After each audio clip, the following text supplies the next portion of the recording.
मजबूत आवाज है आदरणीय सुजात दादा अंबेडकर, जोरदार शोर के बीच में बुलाइए। सुजात दादा से कहूंगा, फैज ने आपके लिए कहा था कि बोल के लब आजाद है तेरे। जय भीम।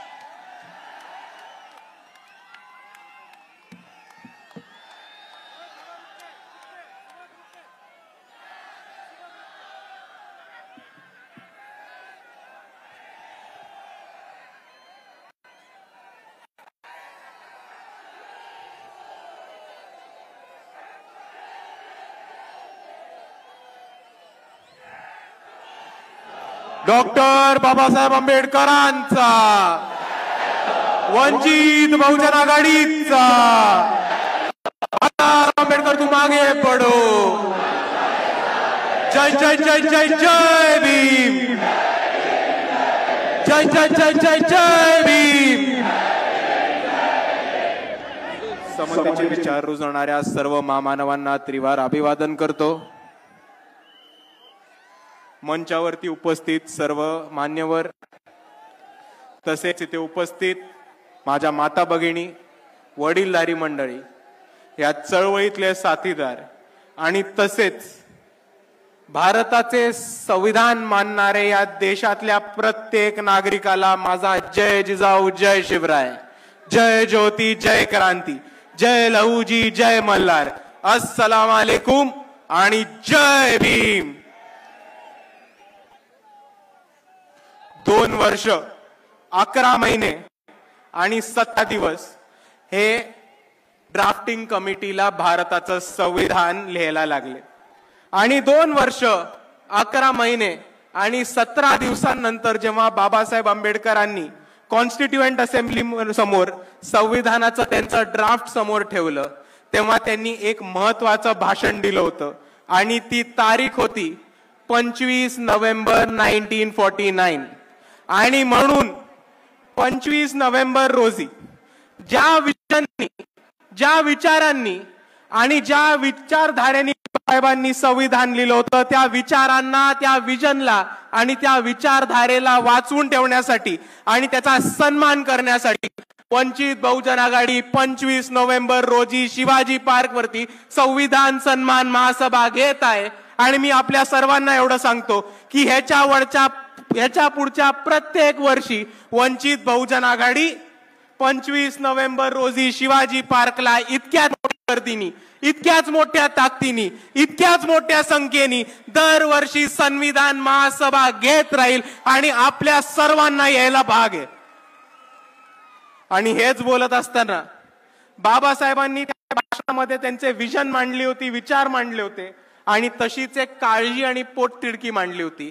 आणि बाबासाहेब म्हटले होते, it is certain that if parties place creed over country, our independence will be in jeopardy for a second time and it will be lost probably forever. We must be determined to defend our independence with our last drop of blood.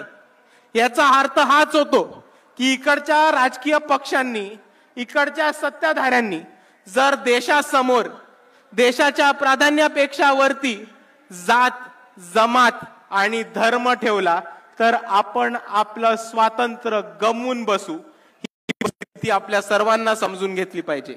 आणि त्याच वाक्यामध्ये बाबासाहेब हे सुद्धा म्हणतात की आपली जबाबदारी आहे, ही आपल्या सर्वांची रिस्पॉन्सिबिलिटी आहे की संविधान वाचवणं आणि देशाचं स्वातंत्र्य आणि देशांचे इंटरेस्ट हे जातीच्या, धर्माच्या आणि जमातीच्या पुढे ठेवणं। पण आता देशात काय चालू आहे हे आपल्या सर्वांना समजून घेणं गरजेचं आहे मित्रांनो। 2014 मध्ये जेव्हा भाजप सत्तेत आली तेव्हा आम्ही ओरडून बोंबलून सांगत होतो की धर्मामध्ये, जमातीमध्ये, जातीमध्ये तिळा निर्माण करून, भांडणं लावून, दंगल करून ही भाजप सत्ता उपभोगण्याचं काम करणारे आणि 2014 पासून 2025 पर्यंत आतापर्यंत जे घडले ते तसंच चालू। मित्रांनो हे समजून घ्या, 2025 ची स्थिती समजून घ्या। 2025 मध्ये Maratha versus OBC, Banjara versus आदिवासी, धनगर वर्सेस आदिवासी, मातंग वर्सेस बौद्ध असं समाजामध्ये दंगली पेटवण्याचं काम, भांडणं पेटवण्याचं काम हे भाजपने आता सुरू केलेलं आहे.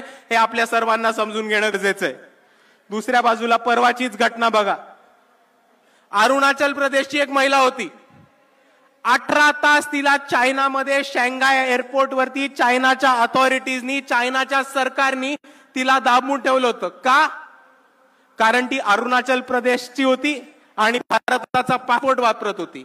आणि चायनाने म्हटलं की आम्ही अरुणाचल प्रदेशला भारताचा भाग नाही मानत आणि अरुणाचल प्रदेशच्या लोकांना भारताचा पासपोर्ट दिलेला चायनाला चालत नाही. ही वस्तुस्थिती समजून घ्या.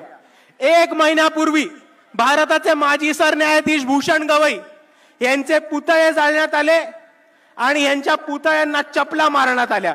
हे कुठे घडलं? तर न्यूयॉर्कच्या टाइम स्क्वेअर मध्ये घडलं. आणि आपण या दोन्ही घटनांचा अभ्यास करा मित्रांनो.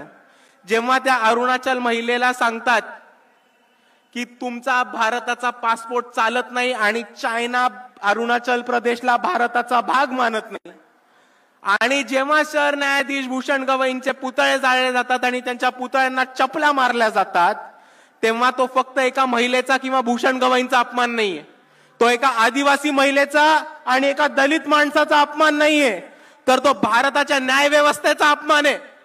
तो भारताच्या संविधानाचा अपमान आहे आणि तो भारताच्या संविधानाचा आणि सॉव्हर्निटीचा आणि स्वातंत्र्याचा अपमान आहे. आणि हा अपमान आपण सहन करणार नाही होत, हे समजून घ्या मित्रांनो. हेच बोलत असताना दुसऱ्या बाजूला एक गोष्ट समजून घ्या की इकडे नरेंद्र मोदी स्वतःला 56 इंची छाती असलेलं म्हणतात. अमित शहा स्वतःला खंबीर खमक असे गृहमंत्री म्हणतात. पण हे दोघं सत्तेत असताना आज चायना अरुणाचल प्रदेशला भारताचा भाग मानत नाही आणि भारताच्या सरन्यायाधीशच्या पुतळ्याला चपला मारल्या जातात. आणि म्हणून मी अमित शहा आणि नरेंद्र मोदींना आवाहन करतो की जर तुमची छाती खरंच 56 इंची असेल, जर तुम्ही खरंच खंबीर हिम्मतवाले आणि डरपोक गृहमंत्री नसलात, तर तातडीने चायनावरती ऍक्शन घेऊन दाखवा. फॉरेन पॉलिसीनी चायनाला सबक शिकवून दाखवा. आणि दुसऱ्या बाजूला ज्या ज्या भारतीय नागरिकांनी, ज्या ज्या एनआरआयनी भूषण गवईंच्या पुतळ्याला चप्पल मारायचा प्रयत्न केला, त्यांचे व्हिसा आणि पासपोर्ट रद्द करून दाखवा. मग आम्ही मानू की तुमची छाती खरंच 56 इंची आहे आणि मग आम्ही मानू की अमित शहा मध्ये खरंच दम आहे. नाहीतर तुम्ही समजून घ्या, 5-25 चायना करून काही नाही होत. चायनाला उत्तर द्यायचं असेल तर ताकदीने उत्तर द्यायला लागणार आहे, हे आपण समजून घ्या. आणि दुसऱ्या बाजूला मोदी आणि अमित शहा हे एनआरआयच्या विरुद्ध आणि अमेरिकेत बसलेल्या एनआरआयच्या विरुद्ध ऍक्शन नाही घेणार, कारण हेच एनआरआय लोक आहेत जे भाजपला युएसए मध्ये बसून भरघोस पैसा पोचवतात. हे आपण दुसऱ्या बाजूला समजून घ्या. आणि भारतामध्ये आणि अमेरिकेतल्या गोष्टी बोलत असताना परवाच एक रिपोर्ट आलाय की $3,30,000 हे RSS नावाच्या अनधिकृत टेररिस्ट ऑर्गनायझेशननी युएसए मध्ये स्क्वायर पॅटसन बॉक्स नावाच्या एका कंपनीला दिले होते लॉबिंगसाठी आणि युएसए मधली निर्णय प्रक्रिया बदलण्यासाठी. आणि दुसऱ्याच बाजूला याच RSSनी दिल्लीमध्ये 150 कोटीचं केशव कुंज नावाचं ऑफिस उभं केलं, हे आपण समजून घ्या. आता मला एक प्रश्न सांगा की जी संघटना जिची कोणती रजिस्ट्रेशन नाहीये, ज्याची कोणती नोंदणी नाहीये आणि जी भारताचं संविधान मानत नाही, ही संघटना $3,30,000 युएसए ला कसे पाठवते? ही संघटना 150 कोटीचं ऑफिस दिल्लीमध्ये कसं बांधते? आणि जर इकडच्या सरकारकडे त्याची उत्तरं नसतील, जर इकडच्या इन्कम टॅक्स डिपार्टमेंटकडे त्याची उत्तरं नसतील, तर ही एक धोक्याची घंटा ही आपण सर्वांनी समजून घेतली पाहिजे. आणि हीच धोक्याची घंटा वंचित बहुजन आघाडीने ओळखली होती. म्हणून भारताच्या इतिहासामध्ये RSSच्या कार्यालयावरती पहिला मोर्चा जर कोणी काढला असेल तर तो फक्त आणि फक्त वंचित बहुजन आघाडीने काढला होता. आणि हा मोर्चा काढताना आम्ही RSSला 3 गिफ्ट देणार होतो. पहिलं गिफ्ट होतं भारताचा ध्वज, आपला तिरंगा, आणि आमचं हे म्हणणं होतं, तुम्ही तिरंगा मानत नाही, आम्ही तुम्हाला तिरंगा गिफ्ट करतो आणि तुम्ही तुमच्या कार्यालयावरती तिरंगा लावणं सुरू करा. दुसरं आमचं गिफ्ट होतं भारताचं संविधान, आणि आमचं हे म्हणणं होतं की तुम्ही भारताचं संविधान मानत नाही, आम्ही आमच्या वतीने तुम्हाला एक संविधानाची प्रत देतो, तुम्ही ते संविधान वाचा, समजा आणि संविधानाच्या हिशोबाने चालत राहा. हा आमचा दुसरा त्यांना गिफ्ट होता. आणि नोंदणी नसलेल्या ह्या संघटनेला आमचं तिसरं गिफ्ट होतं पब्लिक रजिस्ट्रेशन ऍक्ट, हे सांगण्यासाठी की तुमची नोंदणी नाही झाली आहे, हे महाराष्ट्र राज्याचं पब्लिक रजिस्ट्रेशन ऍक्टची कॉपी आहे, ही वाचा, ही समजून घ्या आणि तुम्हाला ह्या पब्लिक रजिस्ट्रेशन ऍक्ट खाली स्वतःला रजिस्टर करून घ्या. पण आरएसएसचा एकही माणूस आला नाही आणि आरएसएसच्या कोणत्याही माणसाने हे गिफ्ट स्वीकारलं नाही. आणि त्याच्यावरनं आम्हाला हे साफ झालं की आरएसएस नोंदणी करायला नाकार देतेय, आरएसएस तिरंगा लावायला नाही देतेय आणि आरएसएस संविधान वाचायला आणि संविधान मानायला नाकार देतेय. आणि जे संघटना या देशामध्ये संविधान मानत नाहीत, स्वतःला रजिस्ट्रेशन करत नाहीत आणि स्वतःला तिरंगा फडकवण्याची हिंमत करत नाहीत, त्याला आम्ही दहशतवादी आणि टेररिस्ट ऑर्गनायझेशनच म्हणणार. आणि आपला जो मोर्चा झाला होता, आपल्या मोर्चा धास्ती आरएसएसनी घेतलीये, आपल्या मोर्चाची धास्ती बरोबर आरएसएसनी घेतलीये. नाव घेतलं नाही आपलं, बहुतेक घाबरत असतील, नाव घेतलं नाही आपलं, पण मोहन भागवतांनी बरोबर उत्तर दिलं आपल्याला. आणि ते काय म्हणाले की आमची नोंदणी ही आमची स्थापना ही ब्रिटिश काळामध्ये झाली होती, म्हणून भारत स्वातंत्र्य झाल्यानंतर आम्हाला परत नोंदणी करायची गरज नाही. आणि जर मोहन भागवतांना असं वाटत असेल तर त्यांना मला एकच गोष्ट सांगायची आहे की जर तुमची स्थापना ब्रिटिशांच्या काळी झाली होती आणि भारत स्वतंत्र देश झाल्यानंतर संविधान लागू झाल्यानंतर तुम्हाला स्वतःची नोंदणी करायची नव्हती, तर मग या देशात थांबलात कशाला? ब्रिटिशांबरोबरच निघून जायचं होतं ना. पण होती बसलात. आणि म्हणून मी आरएसएस ला एकच गोष्ट सांगतो कि इस देश में रहना होगा तो संविधान मानना होगा. बोला माझ्या बरोबर, इस देश में रहना होगा, इस देश में रहना होगा, अगर इस देश में रहना होगा. आणि दुसऱ्या बाजूला मोहन भागवत म्हणतात की आम्ही एक व्यक्तींची संघटन होत, आम्ही एक व्यक्तींची संघटन असल्यामुळे आम्हाला रजिस्टर करायची गरज नाहीये, आम्हाला नोंदणी करायची गरज नाहीये. आणि म्हणून मला इकडच्या न्याय व्यवस्थेला एकच प्रश्न विचारायचा आहे की जर 5 लोक, 5 व्यक्ती एकत्र येऊन एक संघटन बनवत असतील, उदाहरण घ्या तर मी आहे, माझ्या बरोबर चेतनदादा आहिरे आहेत, सागरदादा गवई आहेत, स्नेहलताई सोनी आहेत, तय्यबभाई जफर आहेत, शमीबाताई पाटील आहेत. आम्ही 5 लोक एकत्र आलो, आम्ही एक संघटन बनवलं आणि आम्ही स्वतःला व्यक्तींचं संघटन म्हटलं, तर तुम्ही आम्हाला AK-47 आणि ऑटोमॅटिक रायफल ठेवू देणार आहात का? तुम्ही आम्हाला ऑटोमॅटिक वेपन्स ठेवू देणार आहात का? तुम्ही आम्हाला जिल्ह्यामध्ये तालुक्यामध्ये संघटन बनवू देणार आहात का? तुम्ही आम्हाला जिल्ह्यामध्ये तालुक्यामध्ये चंदा इकट्ठा करू देणार आहात का? आणि या चंदा इकट्ठा केल्यावरती आम्हाला टॅक्स माफ करणार आहात का? हे इकडच्या न्याय व्यवस्थेने आम्हाला सांगितलं पाहिजे. आणि जर या 5 गोष्टींना तुमचं उत्तर नाही असेल तर माझी तुम्हाला विनंती आहे की हेच नियम, हाच कानून आणि हेच संविधानाचे कलम आरएसएस ला सुद्धा लागू करा आणि आरएसएस नोंदणीकृत करा. आणि हे नसेल करता येत तर आरएसएस बॅन करा. आणि म्हणून मी म्हणतो आरएसएस मुर्दाबाद, आरएसएस मुर्दाबाद. आणि म्हणून मित्रांनो एक गोष्ट समजून घ्या की मोहन भागवत अजून एक गोष्ट म्हणते की आम्ही व्यक्तींची संघटन आहोत म्हणून आम्ही नोंदणी नाही करणार, आम्ही व्यक्तींची संघटन आहोत म्हणून आम्ही नोंदणी नाही करणार. तर त्यांना मला प्रेमाने एकच गोष्ट सांगायची आहे की भारताच्या संविधानामध्ये तुम्हाला व्यक्तींचीच संघटन रजिस्टर करायची असते, नोंदणी करायची असते. जर तुम्ही उंदरांची, मांजरांची, कुत्र्यांची, पक्ष्यांची, प्राण्यांची संघटना काढली तर ती तुम्हाला रजिस्टर करायची गरज नाहीये. आणि म्हणून तुम्ही स्वतःला माणसातले मानत असाल तर संविधानापर्यंत नावाने स्वतःला रेजिस्टर करा, एवढं मी एक गोष्ट सांगू इच्छितो.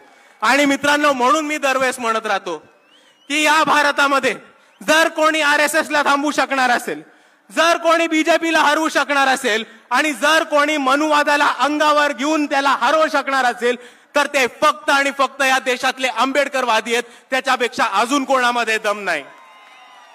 आणि संविधानाचा सन्मान करायला, संविधानाचा गौरव करणारा आणि संविधानाची बाजू घेऊन लढणारा कोणता पक्ष असेल तर तो फक्त एकच पक्ष आहे, तो फक्त एकच नेता आहे, ते म्हणजे बाळासाहेब आंबेडकर आणि वंचित बहुजन आघाडी. आणि कोणताही मुद्दा असो, कोणताही आंदोलन असो, वंचित बहुजन आघाडी लढत राहतं. आमचा एक आमदार खासदार नाही, आमचा एक मंत्री नाही, संत्री नाही, तरी लोकांचे प्रश्न सोडवण्यासाठी, आंदोलन करण्यासाठी, मोर्चे काढण्यासाठी आणि या व्यवस्थेला घेराव घालून लोकांना न्याय मिळवून देण्यासाठी कोण लढत असेल तर ते फक्त वंचित बहुजन आघाडी लढतीये. लोकांचे प्रश्न सोडवण्यासाठी मुंबईमध्ये SRAच्या विरुद्ध मोर्चा काढणं, अडाणीच्या मिरिटाच्या विरुद्ध मोर्चा काढणं, प्रदूषणाच्या विरुद्ध मोर्चा काढणं, गायरांच्या विरुद्ध मोर्चा काढणं, कंत्राटी भरतीच्या विरुद्ध मोर्चा काढणं जर कोणी केलं असेल तर ते वंचित बहुजन आघाडीने केले, अजून कोणी करू शकलेलं नाही. दुसऱ्या बाजूला इथे उभं राहून बोलतो, त्यांच्या घरासमोर उभं राहून बोलतो की जेव्हा या मनसेनी मस्जिदीवरचे भोंगे काढायचा प्रयत्न केला होता, तेव्हा मनसेच्या भोंग्यामधली हवा काढायचं काम हे वंचित बहुजन आघाडीने केलं होतं. जेव्हा टिपू सुलतान आणि औरंगजेबचे फोटो लावण्यासाठी इकडच्या मुसलमान युवकांना अरेस्ट करण्यात येत होतं, टॉर्चर करण्यात होतं, तेव्हा ही वंचित बहुजन आघाडी होती ज्यांनी टिपू सुलतानचा फोटो छत्रपती शिवाजी महाराज, छत्रपती शाहू महाराज, महात्मा ज्योतिबा फुले, डॉक्टर बाबासाहेब आंबेडकरांच्या फोटोमध्ये लावला होता आणि आम्ही या सरकारला चॅलेंज दिला होता. दुसऱ्या बाजूला हेच ते बाळासाहेब आंबेडकर होते जे औरंगजेबच्या मजारीवरती गेले होते आणि या व्यवस्थेला, RSS ला आणि बीजेपीला चॅलेंज दिला होता की इकडचे मुस्लिम पोरं तर फक्त स्टेटस ठेवतात, आमच्या स्टेजवरती टिपू सुलतानचा फोटो आहे, बाळासाहेब औरंगजेबच्या मजारीवरती गेलेत, तुमच्यामध्ये हिम्मत असेल तर आमच्या विरुद्ध ऍक्शन घेऊन दाखवा. आणि एका बाजूला अजून एक धर्मांध ताकद आहे जी बाळासाहेबांचा औरंगजेबच्या मजारीवरचा फोटो काढते आणि काय झालं की बाळासाहेबांचा तो औरंगजेबवरचा फोटो पुढे काढते. या कट्टर हिंदुत्ववादी लोकांना, या धर्मांध लोकांना मला एकच गोष्ट आठवण करून द्यायची आहे की तो कोरोना काळ आठवा, जेव्हा या महाराष्ट्रामधली आर्थिक परिस्थिती ढासळली होती आणि या महाराष्ट्रामधले सगळे मंदिरं बंद पडली होती, तेव्हा हे तेच बाळासाहेब होते ज्यांनी पंढरपूरमध्ये विठोबाच्या मंदिरावरती आंदोलन केलं आणि अख्ख्या महाराष्ट्रामधले मंदिरं चालू करून देणारे हिंदू नागरिकांसाठी सुद्धा बाळासाहेब आंबेडकरच होते. आणि म्हणून मी म्हणतो की आम्ही सर्वांसाठी लढतो.